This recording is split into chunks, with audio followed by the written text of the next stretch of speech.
morning, everyone, and welcome to the Dalles Chamber Community Affairs. Today, our guest is Eileen with the Dalles Farmers Market, one of our faves, and because of what they do for our community is amazing. But before that, we're going to go around the screen and introduce ourselves and our organization that we represent. And if you promise to keep it short, something that's going on with your organization, just so we know. If there is a big event or something like that that we need to know, please put the link into the chat so that we can all see it and grab it. So there we go. So let's start with Dan Spots. Thank you, Lisa. Dan Spots, retired, but I couldn't help myself from listening in on the urban renewal meeting on Tuesday. It's a fascinating proposal by the owners of the Craig's building downtown to redevelop that as a kind of a winery center. The owner, a fellow by the name of David Brown, I'd exchanged messages with him earlier, and he owns an irrigation business out of Portland and also a 3 Mile winery, a 3 Mile vineyard, I'm sorry, a 3 Mile vineyard near the Dalles. If you wanted to have an idea of what he and his crew are up to, just go to that site, 3 Mile Vineyard, the Dalles. It's a very tech-based, automated weather reports, all sorts of things. It's pretty cool. So no decisions, of course, and I'm not speaking for the agency anymore. This was a proposal and kind of an initial introduction to their plans, but it's something to follow. Thank you. Awesome, thank you. Phil Brady. Good morning. Phil Brady, Wasco County Commissioner. A couple goings on in South County.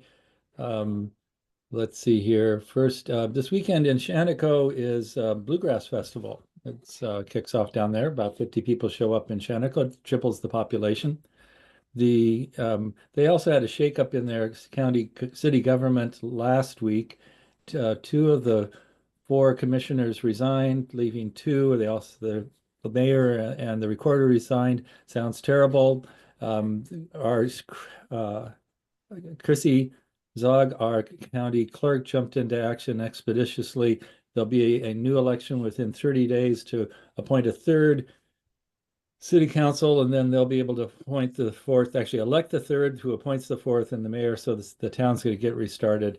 And I'm actually optimistic for things going on down there. Really happy about Maupin election.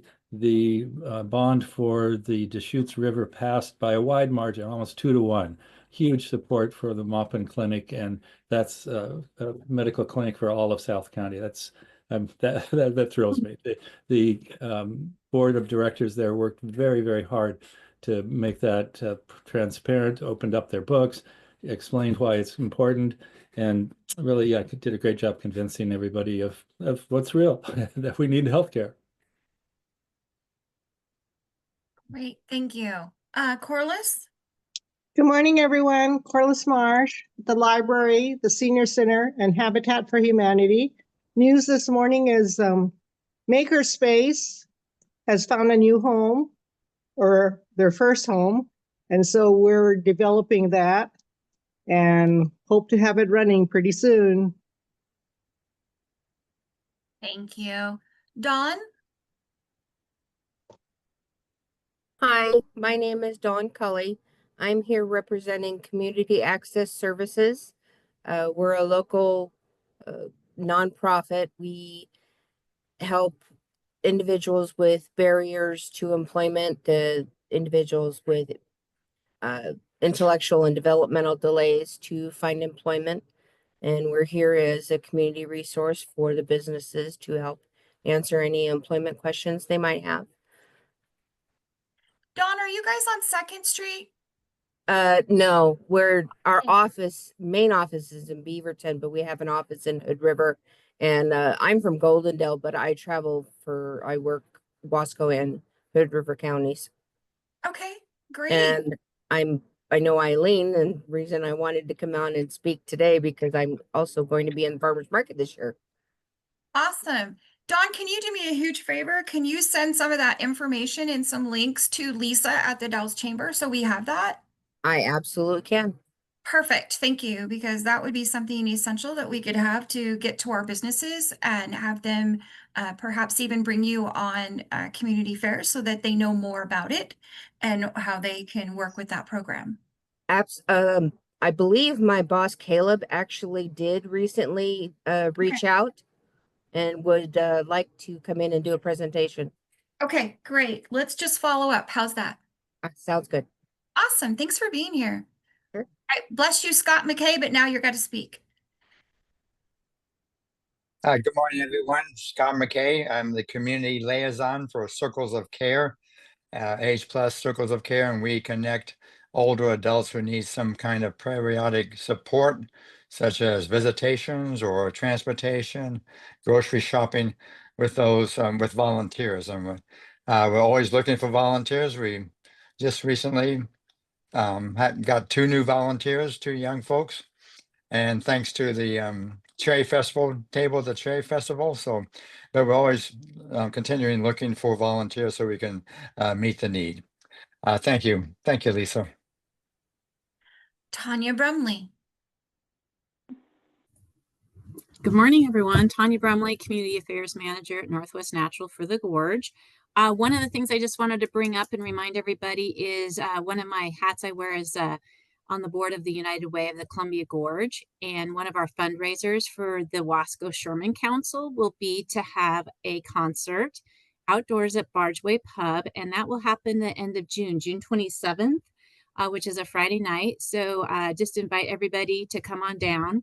The band will be CJ Mickens, and that happens to be the same band that at the end of Hood to Coast, they're usually the band on the beach, welcoming everyone for the big party at the end of that event. So we are looking forward to a really good turnout. We've got some great auction items that we're looking to auction off, with Sean Wilkinson being our auctioneer, and everyone loves Sean. So it should be entertaining, fun, and all for a good cause. So anything that you can send our way will help go back out to the community. And really, it's kind of a tenfold result. Thank you. Dave, do you have an update for us? Pretty much the same things. Rand Road, Mariposa Village, and Hood Rivers going to have their groundbreaking next week. That's going to be 130 apartments. We're working earlier development in off Chenoweth Loop here in the Dalles for about 80 apartments. And I'm continuing to try to push forward with my new replacement, Liz. We're trying to push forward a little faster the community land trust model, both here in the Dalles and in Carson. That's about it. Awesome. Thank you, Dave. All right. So with that, Eileen, you get to take it over. I will watch for questions, whether they're on the chat or someone's trying to raise their hand, or if I don't see them, sometimes it gets all of that. Just shout out loud and don't be shy. So I did make you co-host, Eileen. So if you did have a share screen, it does make it sometimes a little easier. Yeah, I don't have a share screen. I sent a PDF of our flyers to Emmy in case you wanted to share those, but not a big deal. That's okay if you don't have. There are plenty of them in the chamber. I just brought them back. Eileen with the Dalles Farmers Market here. I've been the market manager since 2014. Our opening date is June 7th. We always open the first Saturday in June and run through the second Saturday in October in City Park, 9 a.m. to 1 p.m. Some highlights from last year: our average attendance was 1,079 people. So we are almost up to our pre-COVID levels. We're still finding that there are a lot of people that are taking delayed vacations, wedding receptions, celebrations of life, and things like that, or cruises that people just wanted to take a little while. So help us get back up. Pre-COVID, in 2019, our average was 1141. So we're going towards that mark. This last year, the last day of the market, we had our highest attendance day ever, which was 1,868 people. The first day that I was the manager, we had 533 people, and we were thrilled. So we've come a long way in a short period of time, in my opinion. Last year, we had 47 vendors with an average of 26 vendors each market. All our vendors don't vend each time. You know, produce is seasonal, so we do have some vendors that are there for the first 10 weeks, and then we have vendors that come in for the last few weeks. Part of our goal as a farmer's market is to educate people, even in a rural area here. We have people coming the first Saturday in June saying, where's the corn? Where are the tomatoes? And that's part of our goal, is to let people know our produce is fresh. It doesn't travel miles and miles like at a supermarket. At a supermarket, the average piece of produce takes 7 days to get there on average. That's before it sits on the shelf for a week, and travels 1,500 miles. Ours comes locally, sometimes picked the day before, or even that morning. We had one incident a few years ago. Hugo from Sunny Day Farm, some of you may remember, he was late one market because he wanted to get up early and pick his corn as fresh as it could be. So that's the kind of goods that we deliver. On average, last year, our vendor sales for the market for the season total was $225,706 in vendor sales. And those are vendor sales. That's money that stays in the community. When you spend $100 at a farmer's market, 62% of that stays in the community, 99 stays in the state. That same $100, if you spend it at a grocery store, only 25 stays in the community. So by shopping at a farmer's market, you are building our economy, and that has a ripple effect. The better those farmers do, the more money they have to spend at your organizations and businesses throughout the community, and it multiplies. So what we're looking at for this season is, so far we have 43 approved vendors. 12 of those are brand new. One of them is a returning vendor after an absent, Cascadia Creamery Cheese, which is one of my favorites. For a while, it was being sold at our wine vendor, Sailor Wineries booth, but it wasn't quite the same experience, so we're really happy to have them come back. One of the vendors we have lost, because he is no longer in the honey business, is Columbia Honey with Andy Pereira, and Janelle Boreen ran that booth. But we did get a new honey vendor last year, very local here in the Dalles, fabulous honey. But Janelle will now be running the cheese booth for Cascadia Creamery, which I know a lot of you know her.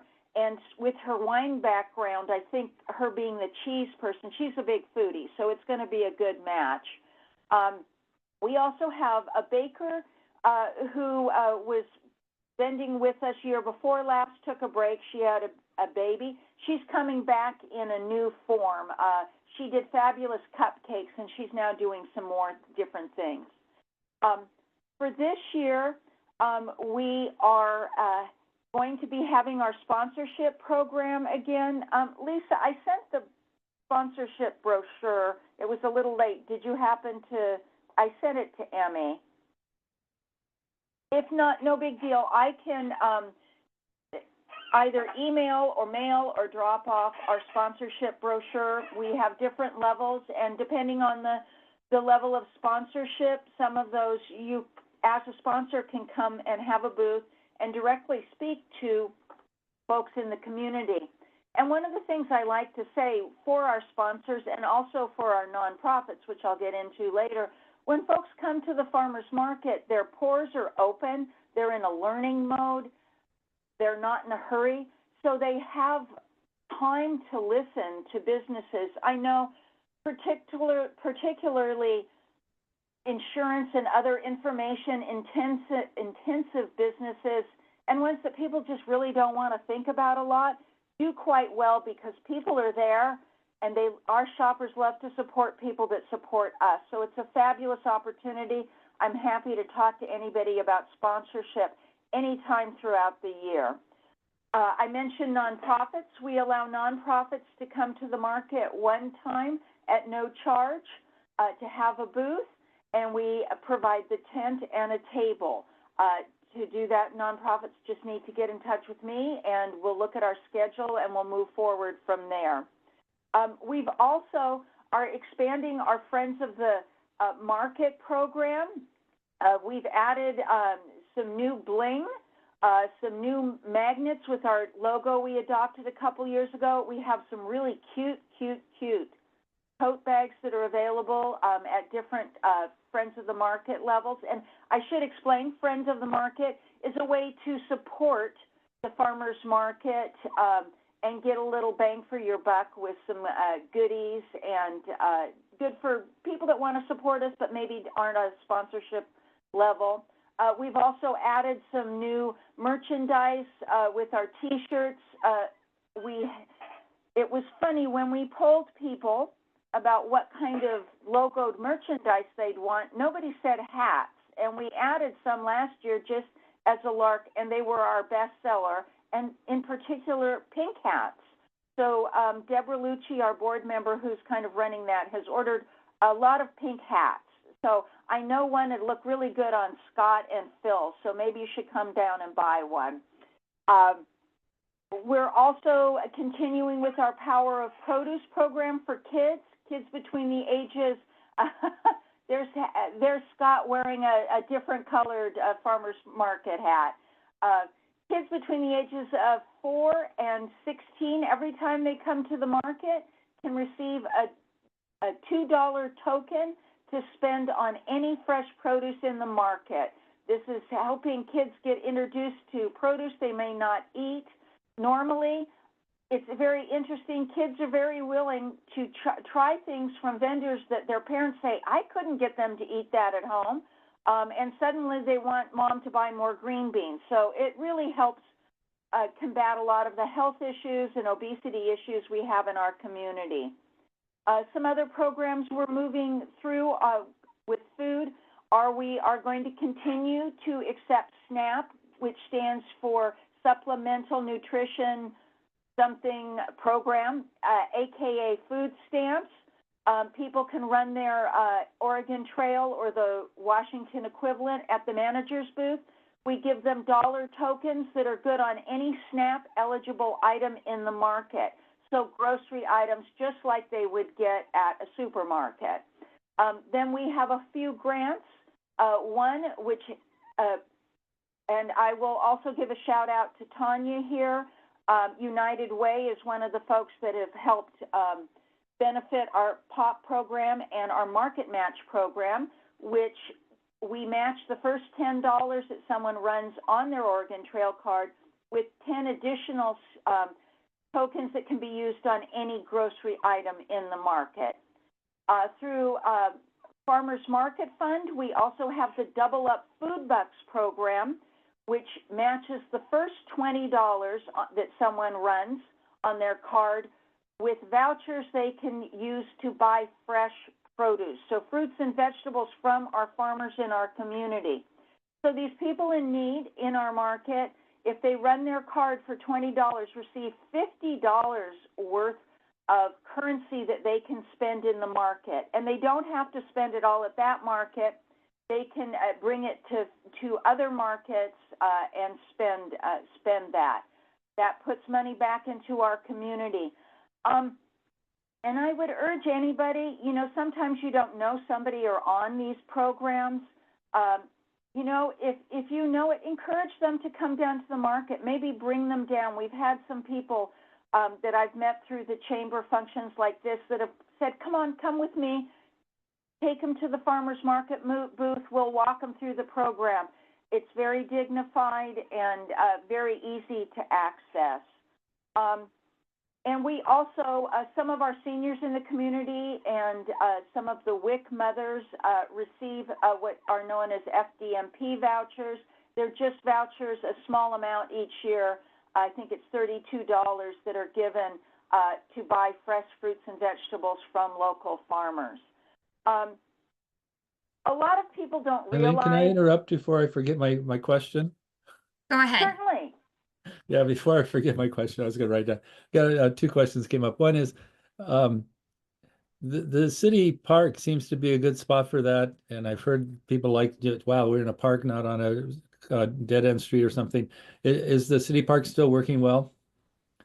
Yes, it is working well. I will mention, though, we did receive a climate-resistant grant that, cross our fingers, we don't need to use. But if on a very smoky day or a very hot day, something due to climate change, we have funds that we could move to an indoor location, and we have a couple scoped out, and then we'd get that news out into the community. You may remember, I think we didn't have to do it last year, but year before we needed to have an abbreviated market because of the heat. Another question, with regard to what I'll call informational booths, people wanting to tell some of this, am I right that the policy has been just you allow one informational booth per week, or is that what's the status of that? Yeah, we have the informational booths are nonprofits, can have one booth, and we usually have one nonprofit booth per week, and we provide the tent and the table. Occasionally, if we have something where, and one of the nonprofits can bring a booth, we will let them come maybe on the same day as a nonprofit. We try not to do that, but yeah, one time. Thank you. That's a And, really nice balance between access and not overwhelming you draw so many people, there's very few events with that kind of draw of people, so it's great access for the community. Yeah, and different nonprofits also help build our base too, because people will often come because a church is having a booth talking about a program, et cetera, et cetera. So yeah, we encourage that, and I encourage anyone to contact me anytime. You don't have to be signed up by the time the market starts. We have nonprofits that will call me in July, and if we have a space available for when they want to vend, I don't like to say no. I am a yes girl, so we want to have people. Scott hasn't signed up for Circle of Care yet, and we hope to have him back again. Yeah, go on. I have it now on my reminder calendar to contact you right away. So okay, yeah, great, great. And let me just say, we're following up to Phil's questions. We found it an excellent place to talk to people. We found it much more successful trying to recruit volunteers and get the word out at farmers market than we do at the trade festival, just because people come for different reasons. And it's a great place to try to get the word out for your nonprofit. Lisa, before I get back into my ramblings, are there any questions that have come in the chat? No, just Phil's hand up, so we're good. Okay.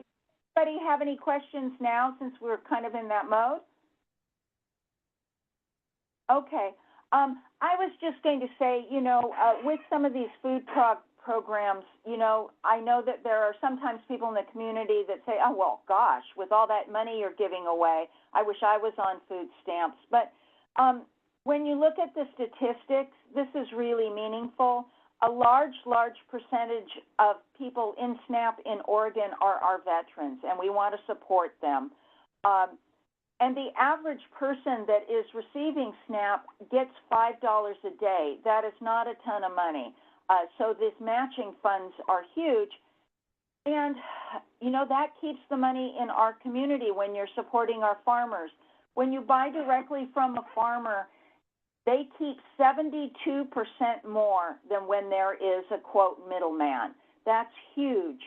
And as I mentioned, the amount of money that stays in the community at a farmer's market is huge.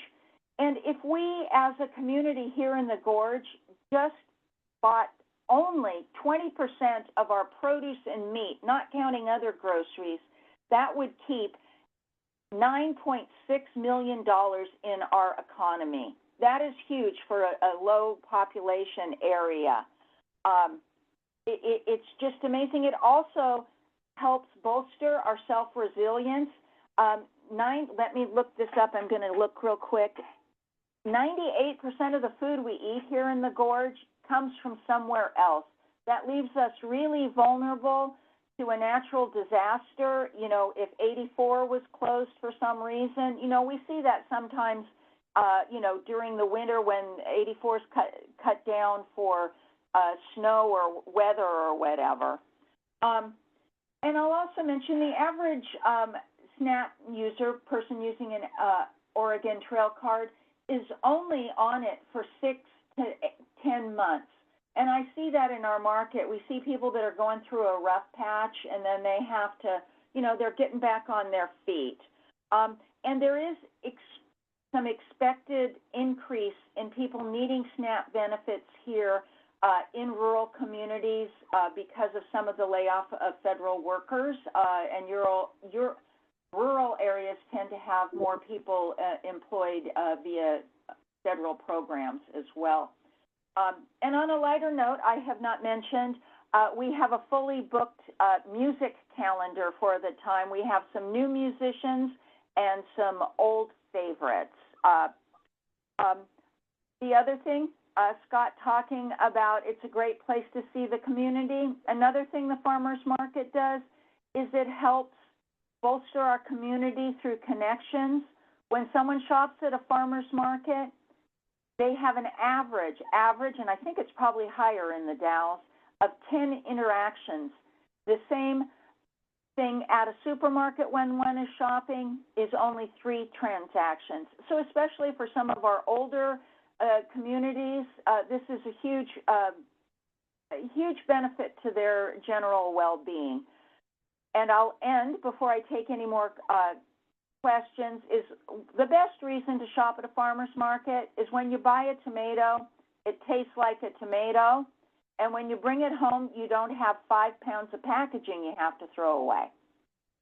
So I'll end on that note, and I'm happy to take any questions, comments, suggestions, booze, whatever you guys want to throw at me.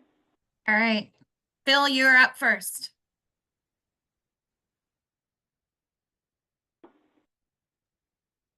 You're on mute. There we go.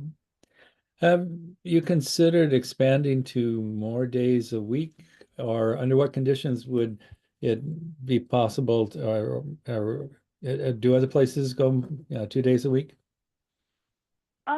There are, you know, a lot of times what happens, like in a larger area like Portland, or I'm from Southern California, different communities will have other farmers markets.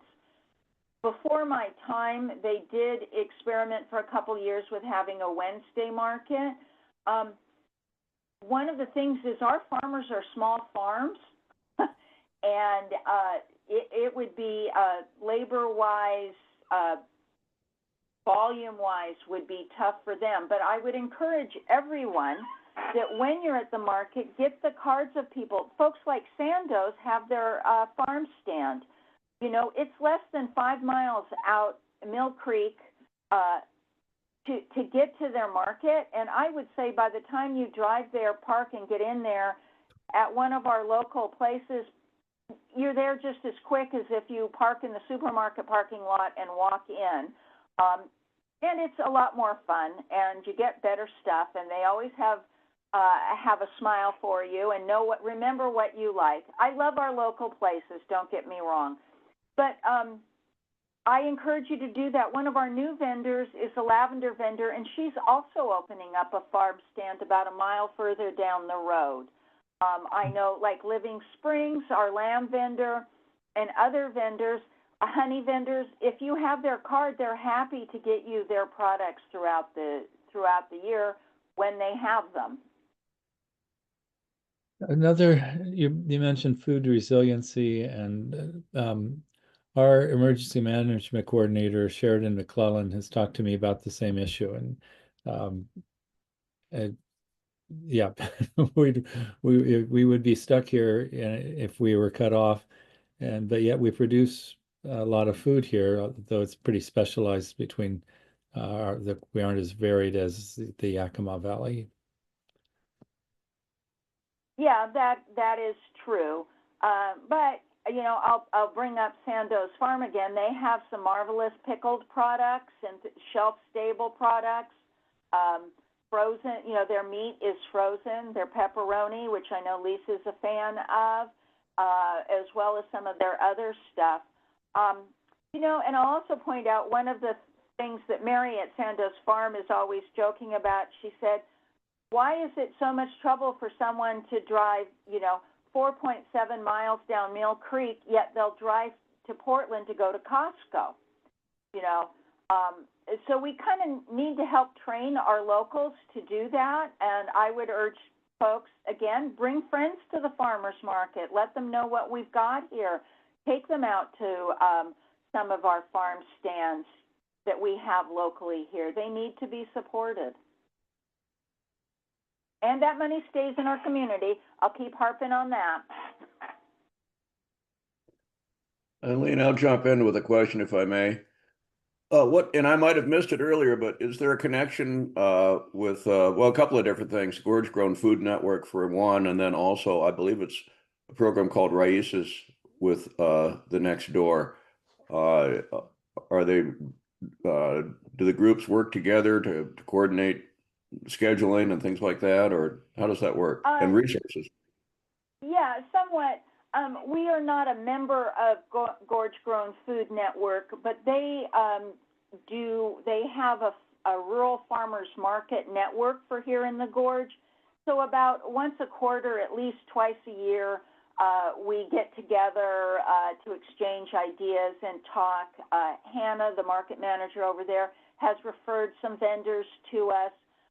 One thing that happened a few years ago, they used to have their farmers market on Sunday. They moved it to Saturday, which, you know, I'd say it to their face. You know, we wish that wasn't the case, because we do have people that like to go to both markets. And the Next Door, I am not aware of Raíces or whatever you said. We do work with the Next Door.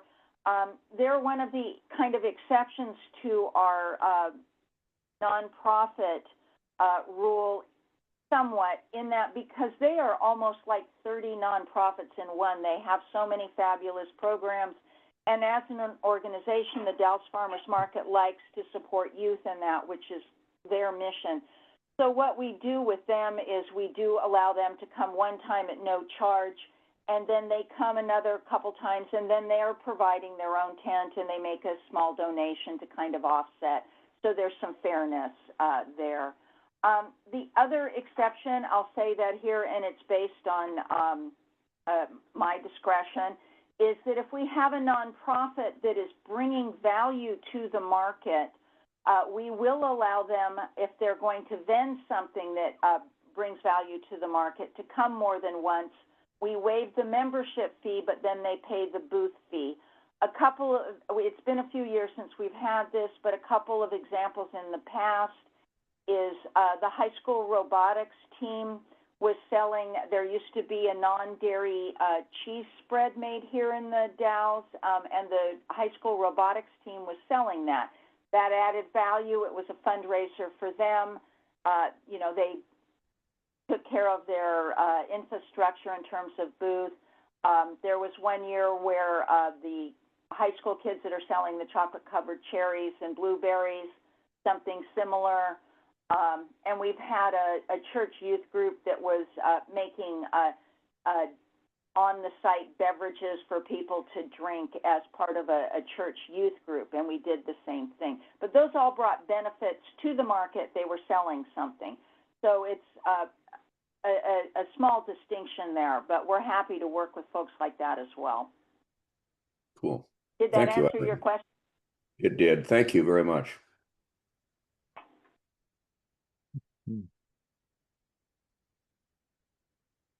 Does anybody else have any questions? So, one thing I'll go ahead and say is that the bar to being a vendor is not as high as people might think. We're always looking for farmers because we are steadfast, and this is a farmer's market. We have a ratio of farmers to crafters. We also take donations at the manager's booth. So if somebody has more zucchinis than friends, we're happy to take them and sell them from the manager's booth.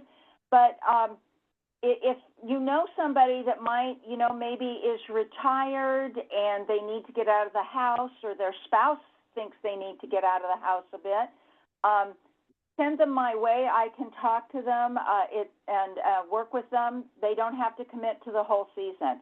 I see Phil has his hand raised. Yeah, thank you.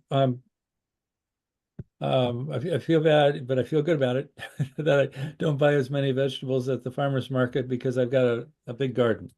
And Mary Sandos was generous in saying, yeah, the gardening is also part of that resiliency, is growing our own gardens. And so let me ask, do you have the connection to a commercial kitchen, making commercial kitchen space available? Was that at the community college? So I'm thinking of somebody who's producing, but for all the health policies reasons, can't do it at home. Yeah, well, thank you, and that's probably something I should have mentioned. I'm a little lacking in a brain these days. Yes, the college does have a commercial kitchen, but we're very, very, very fortunate here in Oregon. We have legislation that makes it easy for home bakers and home farmers that don't have a commercial kitchen. We have one is jokingly called the pickle bill, and the Oregon cottage baking bill as well, where folks with low-risk items can bake at home if they meet certain standards, which are not onerous at all. The main thing is the labeling, which is not bad at all. And, I've had some people go, do people really care what's in here? And, a lot of people that shop at farmers market, they're shopping there because they care about their ingredients. If you go to our website, thedallesfarmersmarket.com, in the upper right corner is a tab that says Become a Vendor. If you click on that and scroll a little down through our rules, there are links to ODA, which has these rules. And, the majority of our vendors do not do their stuff in a certified or commercial kitchen. They fall under the home baking or the farm direct rules. I'll give an example of Pine Hill Orchards that has some great baked goods such as zucchini bread, etc., and make jam in that. Because they are a farmer, through the farm direct bill, they are able to pack their own products that meet guidelines. And all the guidelines, they're very low-risk items. For instance, with the baking bill, things with cream cheese in it or focaccia bread, because they're more volatile, are not allowed, but many other products are. So I highly encourage anybody that is interested in doing some of those things to look at that. But we're always looking for fresh produce. I'm going to bang that drum a lot.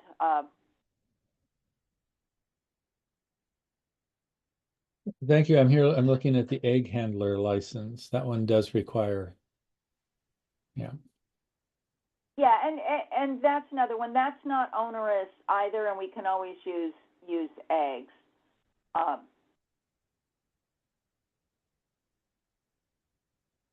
Yeah, it's in the past I've brought this a couple of years ago, brought a couple dozen eggs and bartered them at your offer standard for a few coins, and that worked great. Yeah. Eileen, do you need to be an LLC, some sort of an organized farm, or people just end No. up with surplus, whatever? The latter, yeah. No, we have people that, they're in the past that they retired and they had a big garden and that's what they wanted to do. Yeah, no, as I said, the bar is pretty low. I would encourage anyone to look at our vendor rules. They look a bit onerous, and but they're fairly simple. I'm happy to answer any questions anytime. The reason that they all are there is because we want people to be able to have that information, and that also includes the park rules, because we need to obey the park rule. You know, like you can't stake your tent in the ground because of their irrigation. So I'm very strict. Everybody has to have 25 pounds per leg. That's wise. It holds the tent down. It does.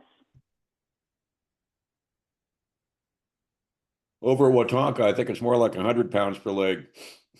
Oh, yeah. Well, I encourage people to have more than less. I think when I bagged up our sand in our weights, for our weights, I think I tried to put 40 in. Some's leaked out a bit now, but they're still pretty hefty. I Okay, see there's something in the chat, Lisa. Is there another question?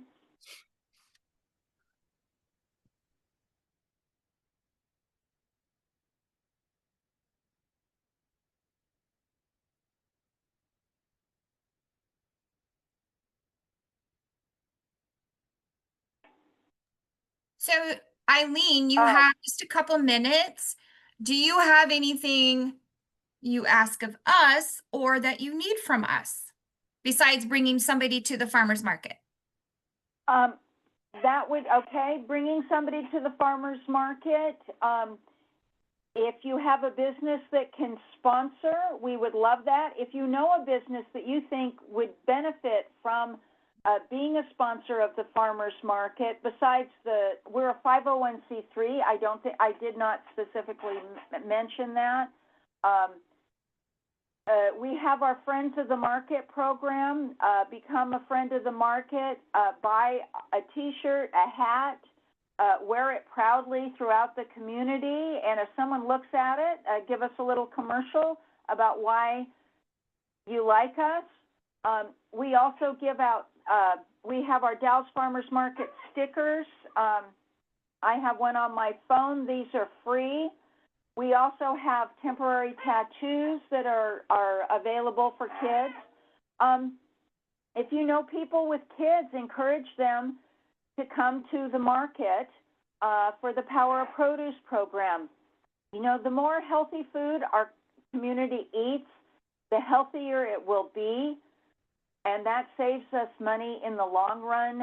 You know, a lot of it's not just me saying this. I heard it just the other day from a medical expert. A lot of our things that we give big pharma money for could be avoided and cured even with some good nutrition and a little walk around the park, a little exercise, listening to some music, interacting with your community. And we will have our hot Filipino food again. So great place to come for lunch or buy something to take home for dinner. Nonprofits, if you know a nonprofit that should have a booth, let them know. Will there be more food vendors? In terms of ready-to-eat food, I have a lead on another one. But at this point, the hot Filipino food, of course, we do have some of our bakers that are coming that are going to have ready-to-eat food there. One of our new bakers that just signed up yesterday is from Korea originally, and she's going to have a couple of Korean items. I can't pronounce them of what she said, but one's a breakfast pancake, and another is something else that people tend to buy kind of as a fast food item or at road stands and things like that. So I'm looking forward to learning about that. We're always looking for food vendors. I would love to have, you know, we had a Mexican food vendor a few years ago, and I think we're big enough to support that now. The hot Filipino food does quite well. And again, emphasizing people do not have to commit to every market. I think that's it. Just get the word out. I have flyers in English and Spanish. There are some at the chamber. They are meant to be given out and posted. If you can put them up at a church or an organization or at a employee break room, we would love that. We have gift certificates if you want to give a gift. We've had some groups in the past that as an employee present, they've given them gift cards or purchased our $5 tokens that are good for anywhere in the market as well. And tell our sponsors that you appreciate that they are sponsoring the farmers market. Thank you. See, now you guys all have your marching orders, and they weren't difficult either. Stop by the market manager's booth and say hello when you come to the There market. you go. Yep. So, I don't see any other questions, and thank you, Eileen, so much. It is an amazing, so the farmers market does a lot of things, like you mentioned. It's that social, it's that support, it's fresh, and it's local, and it's keeping our dollars right here in town. So you get to check off many, many, many, many boxes of what you're doing for our own community when you shop at the farmers market. And I will tell you that you said the average encounter is 10 when you go to the farmers market. Unless your name is Lisa, then it's not 10. That's my grocery store encounter. Then I go to the farmer's market and I have to see everybody because it's so fun. And it just is amazing to see what everybody is doing and all the goodies that they have, the creativity and the passion. So it is truly a blessing and a treat that we have the farmer's market here in our community and that it's doing so well. And it serves so many. So thank you for all your work. Please convey a big thank you to your board of directors also. I know that they're behind you on that and helping you, whether it's elbow grease or sitting there and planning. So we want to just say a big shout of thank you to the whole organization and to all your efforts, Eileen. Thank you. And one more thing, we're always looking for volunteers. And it isn't just physical volunteers and just, sometimes we just need people to run the clicker and count people. You don't have to commit for a long time. We also are happy to work with anybody that needs community service hours for whatever reason. We're happy to work with those people. Yeah, and it's fun. Our volunteers have fun. Sometimes we've had folks that have volunteered because they had to, and then keep volunteering because they like to. Thank you.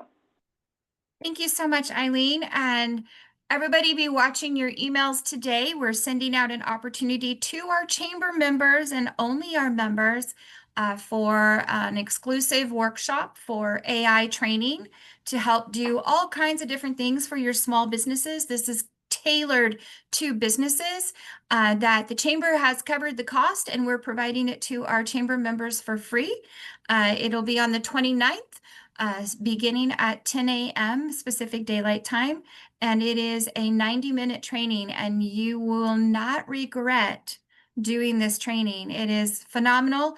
This is the organization I started with 2 years ago, and we brought them here, and so many people learned so many things, and I continue to do the training with this organization and come home with something new to try every single time. So anyway, we'll be sending that email out to our membership today, and you'll be able to register right there from a link, and it is free to you guys as we have covered this. We feel like it's that important that we were willing to do that. No sponsors, just us doing it. And it was like, we need this. It's got steps that can save you hours. And I'm not kidding, hours. So who doesn't need a couple hours back? So that is happening. And then just watch the community calendar on our website or tdcommunitycalendar.com because it's full. It's got all kinds of fun things to do, supporting local and being a part of our community. So check that out. And Tanya, do you want to put the date out there again verbally of when the United Way is happening? Yeah, we're going to have our fundraising concert on June 27th. That's a Friday. And I'm sure I'll have lots of opportunity to remind everyone, trying to do it a good month out. And you'll start to see posters all over town, but really encourage spending your money wisely. It all goes back to the community.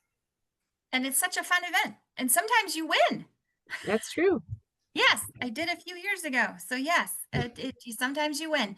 And sometimes the auction items are just fun. So everyone have a fantastic day. It is almost the weekend. Stay safe and enjoy your Memorial Day weekend. And we will catch you next Thursday. And thank you all. Thanks again, everyone. Bye-bye.